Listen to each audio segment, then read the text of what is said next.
Ley Lines, The Key to Unlocking the Matrix. By Magdaline.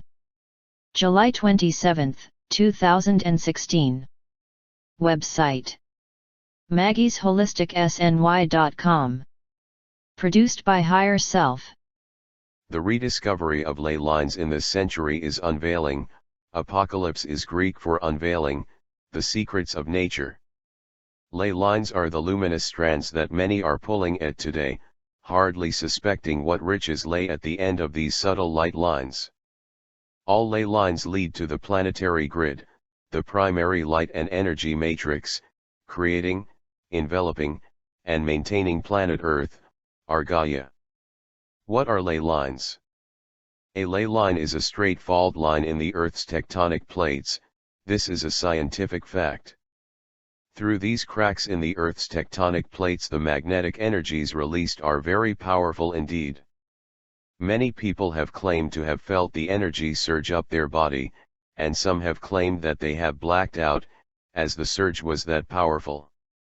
How long have human beings known about ley lines? Our ancestors have known about these lines for thousands of years.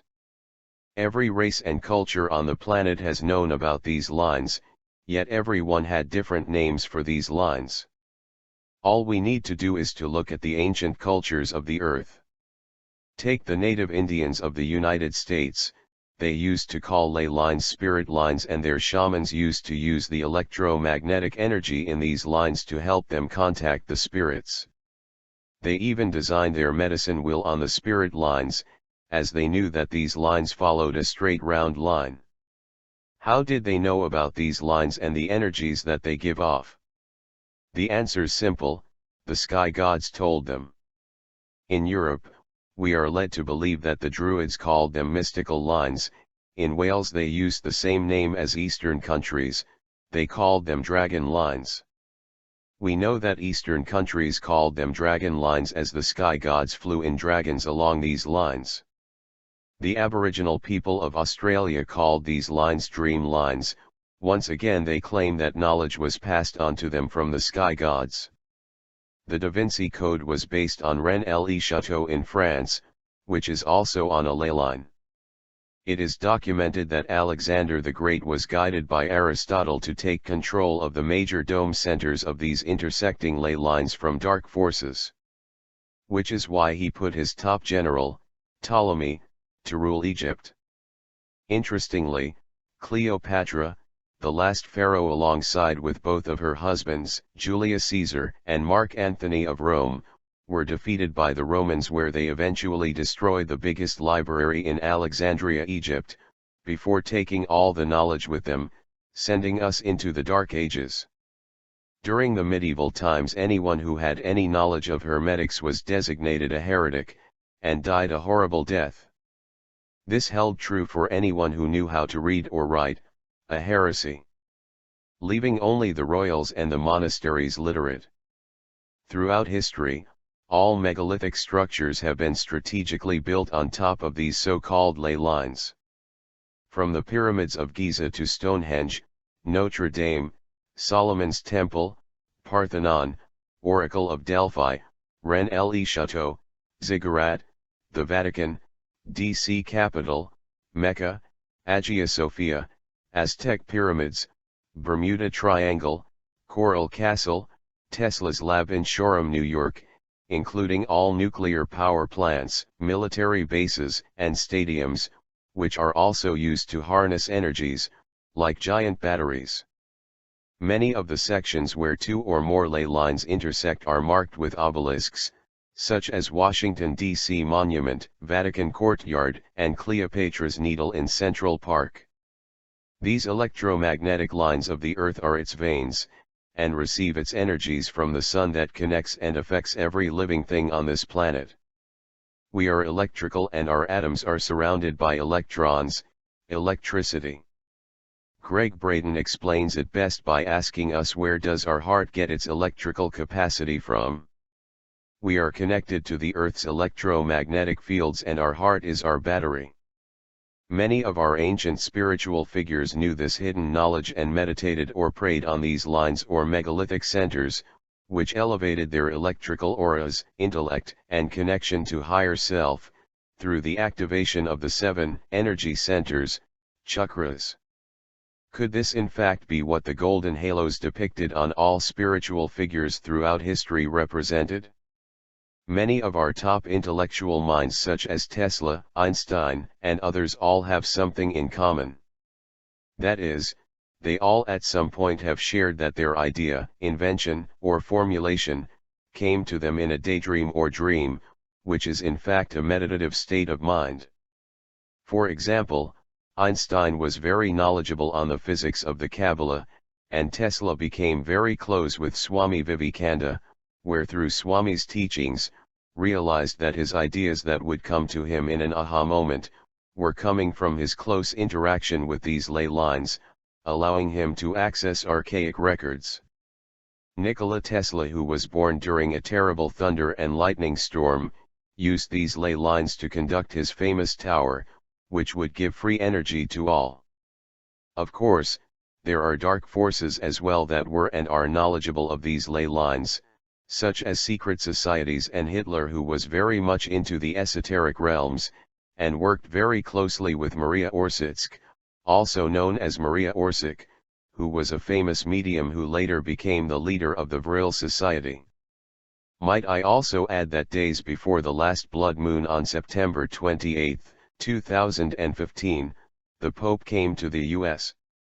He gave a speech at the Capitol, and then came to New York, where he went from Times Square up to Cleopatra's Needle in Central Park, and ended his trip at the Liberty Bell in Pennsylvania. Coincidentally, he went through key ley line points, hidden esoteric knowledge. It is interesting, and we should take notice that the Swiss lab, CERN, and the Brookhaven lab in New York, both sit on ley lines, and both of these labs have a hadron collider that directly impacts these ley lines negatively and or positively.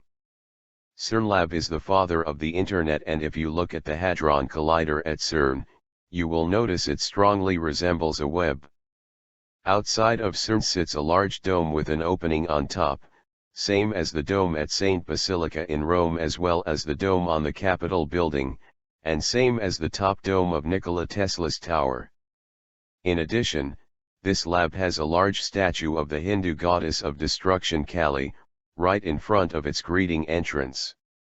Seems that there is a concentrated effort to affect and manipulate the Earth's electromagnetic fields using these technologies. In a JFK and Eisenhower speech, they both warn the public in detail and refer to this well-coveted group of elites as technocrats, for a reason.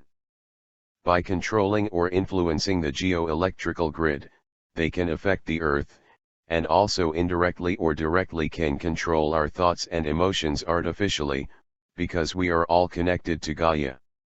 Registering, digesting, and ultimately transmuting is the key.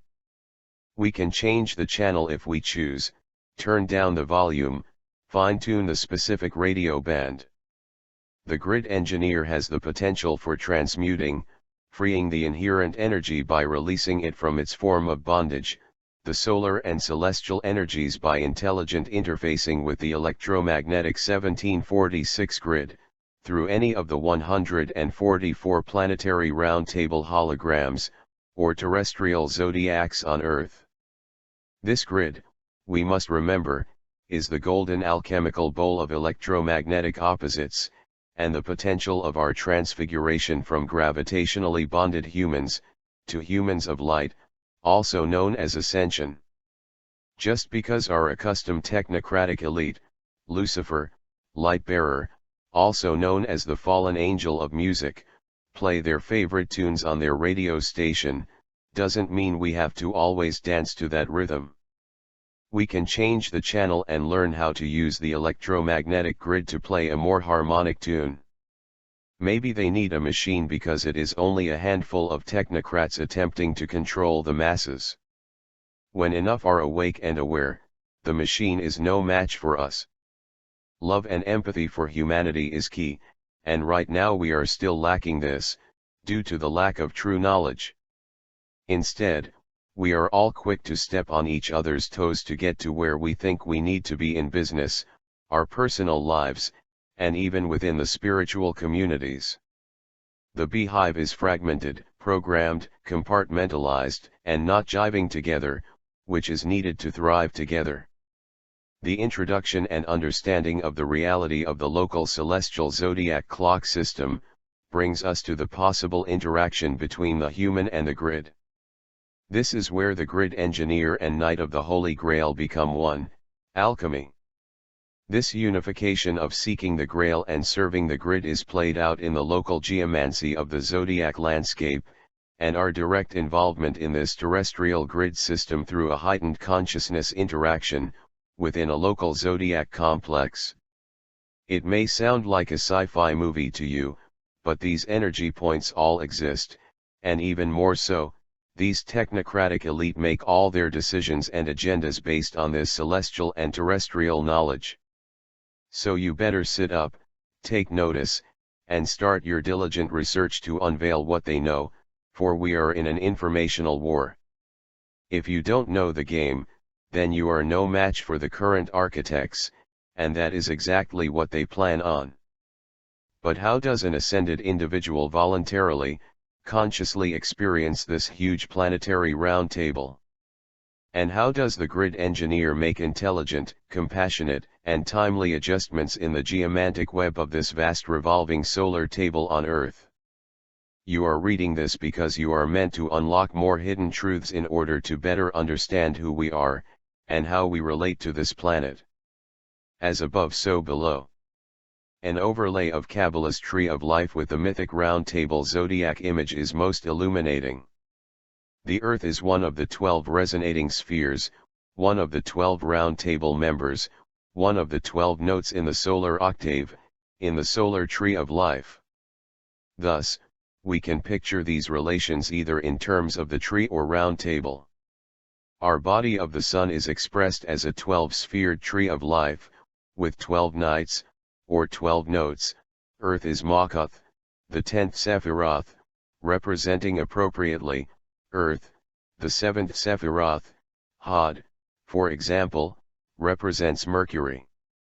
In the human body, we have the 7 chakras which are energetically interdependent and activated sequentially, beginning with the 2nd, proceeding to the 7th, then returning to the 1st, the root, the seat of Kundalini, the fundamental creative cosmic evolutionary energy. Similarly, in this model, the Earth has a chakra system, arranged not in anatomical, but energy sequence at 7 key dome centers. An Earth chakra, such as at the Great Pyramid of Giza, Egypt, or at Glastonbury Tor, England, is a huge energy vortex, several miles in immediate diameter. Root, first chakra, Mount Shasta, California. Red, raw biological life force energy, precursor to deviation into individual life forms. Sacral, second chakra, Lake Titicaca, Peru, but also includes Machu Picchu. Orange, creation of new species and positive evolution. Specification of pure life force into individuals. Solar plexus, third chakra, Uluru and Kata Tjuta, Australia, twin monolithic sites. Golden yellow, maintenance of the vitality of Earth and all of its species. Immortalization of life force. Heart, fourth chakra, Glastonbury and Shaftesbury, England. Green and pink, representing the Holy Grail and the sacred spear of purpose, respectively. Throat, fifth chakra, Great Pyramid, Mount Sinai and Mount of Olives, Middle East. Blue, voice of the earth emerging, listening to the will of the earth needs to be mastered. Third eye, sixth chakra, mobile chakra, shifts every 150 to 200 years, currently coincides with World Heart Chakra in Western Europe. Purple indigo, moves 1/12 of the way around the world, westward, at the dawning of every new eon. Distills gathered wisdom of life on earth for collective advancement of consciousness, aligned with astrological sequences. Crown, 7th Chakra, Mount Kailas, Himalayan Mountains, Tibet. White, broadcasts the Earth's purpose or true will. Each dome vortex carry through the grid, some have been activated, but otherwise humankind has either not been aware of this divine potential or not bothered to make use of them to create the intended Earth paradise. The option, however, still remains. Because of their heightened electromagnetic fields, the dome enclosures were like immaculate, high-consciousness meditation halls where human awareness could be healed, uplifted, even interdimensionally transported through the domed exit points in the houses of the gods, facilitated by megalithic engineering.